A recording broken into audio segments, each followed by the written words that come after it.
Hi guys, this is Wins Vlog. Maaga akong umalis sa bahay ngayon para pupunta sa dati naming bahay doon sa bukid para manguha ng gulay at papasyal na din doon. Matagal na nga akong hindi nakabalik doon mula nung nagsimula yung klase namin.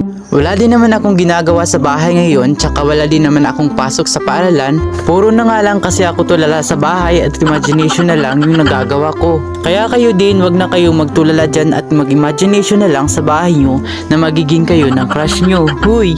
Kaya gala-gala din pag may time. Balik nga tayo dito sa paglalakbay natin. Habang naglalakbay nga ako, nararamdaman ko na nga yung pagod kahit wala pa sa kalahati yung lalakbayin ko. Ilang taon pa nga siguro yung lalakbayin ko bago ako makarating doon sa pupuntahan ko.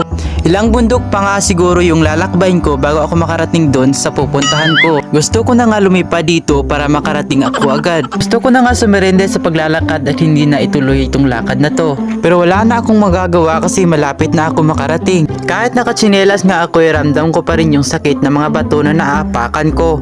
Hindi nga pwede magsapatos tayo kasi bukid nga yung pupuntahan natin. Lahat nga yung mga lupain na nakikita nyo sa akin yan. Huy, ninangkin. Yung nakikita yung daanan na yun at bundok, yun pa yun yung dadaanan ko para makarating ako dun sa pupuntahan ko. Nagpatuloy na nga ako sa paglalakbay na to kasi nangangalan na yung pa ako sa paglalakad. Hindi ko na nga namalaya na malapit na pala ako makarating. Mga ilang taon nga sa paglalakbay nakarating na ako. Nakahinga na nga ako ng maluwag kasi andito na ako sa finish line. Pagdating ko nga sa harap ng bahay, sobrang nagulat ako. Di ko alam kung bahay pa ba to o bahay ito ni Tarzan. Sobrang tagal na kasi na walang tao dito kaya ito yung nangyari. Parang bahay na ng mga rabbit. Lahat nga ng mga damo na matataas nagsasakahan na sa bubong ng bahay. 3 buwan na kasi na hindi ito napupuntahan dahil na busy yung mga tao. Lalo't na't may pasok din ako. Ngayon nga lang ako nagkaroon ng free time dahil busy ako nung nakarang araw dahil second greeting namin sa school.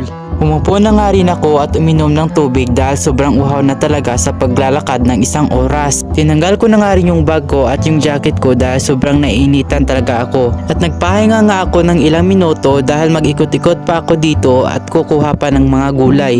At hindi na nga ako nagtagal sa pagpahinga. Ang unang gulay nga nakukunin ko ay yung alugbati dahil ito lang yung medyo malapit sa kubo namin. Sobrang seryoso na talaga ako sa pag-voice over nito.